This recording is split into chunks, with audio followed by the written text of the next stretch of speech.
नमस्कार। आज हम गेम ऑफ थ्रोन्स के season 2 episode 7 a man without honour पर जो जानकारी मिली है उसे जरा खंगालते हैं। हाँ बिल्कुल, देखते हैं इस एपिसोड में क्या क्या खास बातें निकल कर आती हैं। तो इस चर्चा का मकसद है जो मुख्य घटनाएं हुई, किरदारों के इमोशनल पल और आगे क्या हो सकता है इसके इशारों को समझना। सही, तो चलिए शुरू करते हैं। जानकारी ये बताती है कि एपिसोड में कई कहानियां एक साथ चल रही हैं। जैसे जॉन स्नो और इग्रिट हैं, उनकी नजदीकियां बढ़ रही हैं। फिर किंग्स लैंडिंग में सांसा है, वो एक मुश्किल दौर से गुजर रही है। जेमी लैनिस्टर की क्रूरता भी दिखती है और डेनेरिस, उसके ड्रैगन्स चोरी हो गए हैं। हाँ, काफी कुछ एक साथ पैक किया गया है और इन सब में एक चीज कॉमन है मुझे लगता है। क्या? किरदारों का जो अंदरूनी संघर्ष है, उनकी जो सिचुएशन है वो और खासकर सम्मान और नैतिकता जैसे सवाल। बिल्कुल।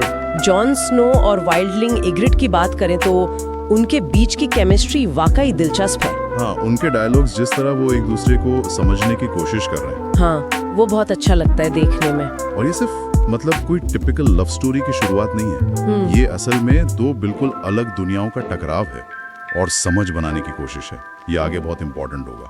अच्छा, दूसरी तरफ जेमी लैनिस्टर, उसका अपने कजिन एल्टन लैनिस्टर को मार देना और फिर भागने की कोशिश करना। और फिर वो जो कहता है, हाँ, मेरे जैसा कोई आदमी नहीं है, सिर्फ मैं हूँ।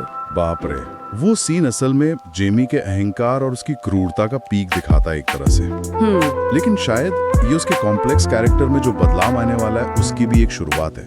वो दिखा रहा है कि वो खुद को हर नियम से, हर बंधन से ऊपर मानता है। सही कहा। और डेनेरिस, ओह, उसके लिए तो जैसे दुनिया ही उजड़ गई। बिल्कुल, ड्रैगन्स का चोरी होना, कसम खाती हूँ कि जो तुम्हें नुकसान पहुंचाएंगे फिर चीखते हुए मरेंगे। क्या इंटेंसिटी थी। जबरदस्त। ये डेनेरिस के लिए बहुत बड़ा टर्निंग पॉइंट है, स्रोत भी यही कहते हैं। अच्छा।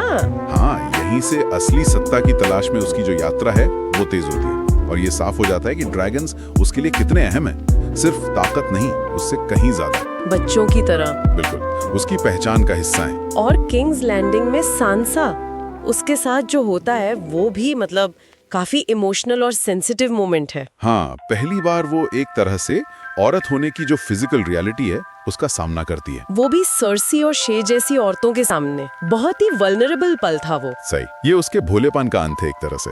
वेस्ट्रॉस की जो कठोर सच्चाई है ना, हाँ, उससे उसका सीधा सामना हो रहा है, महलों की कहानियों से एकदम अलग। असल दुनिया का एहसास। अब आगे के इशारों की बात करें तो जॉन और इग्रिट की कहानी, कहा जा रहा है कि वेस्ट्रोस की बड़ी प्रेम कहानियों में से एक बनेगी। हाँ, इसके संकेत तो यहीं से मिलने लगते हैं। और जेमी का किरदार बदलेगा, ये भी इशारा है। और डेनेरिस का असली खेल अब शुरू होगा। ये सब बहुत महत्वपूर्ण संकेत हैं। ये एपिसोड असल में आगे की बड़ी घटनाओं के लिए स्टेज सेट कर रहा है। हर किरदार एक नए पड़ाव पर है जैसे। एपिसोड की रफ्तार भले ही थोड़ी धीमी लगे कुछ लोगों को, पर भावनात्मक और मनोवैज्ञानिक रूप से काफी गहरा है ये। हाँ, हर किरदार अपने अंदर ही किसी ना किसी चीज से जूझ रहा है। सही। और यही कश्मकश, यही संघर्ष तो गेम ऑफ थ्रोन्स की कहानी को इतनी गहराई देता है ना।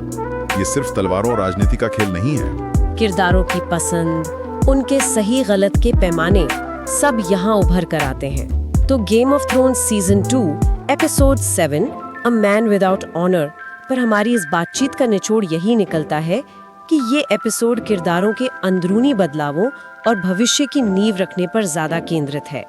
बिल्कुल सही। और एपिसोड का जो टाइटल है, एक सम्मानहीन व्यक्ति, वो खुद एक बड़ा सवाल खड़ा करता है। हाँ, किसके बारे में है ये? वही तो, क्या ये सिर्फ जेमी के बारे में है या कई किरदार हैं जो अलग अलग तरीकों से सम्मान खो रहे हैं, या फिर सम्मान की परिभाषा ही बदल रहे हैं अपने लिए? ये सोचने वाली बात है।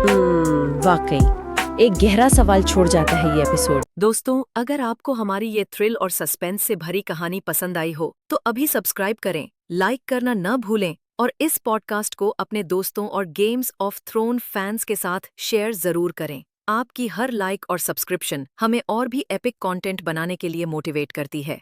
अगले एपिसोड में मिलेंगे एक नई साजिश और धमाकेदार ट्विस्ट के साथ। तब तक के लिए धन्यवाद, खुश रहिए और याद रखिए, विंटर इज कमिंग। जय हिंद।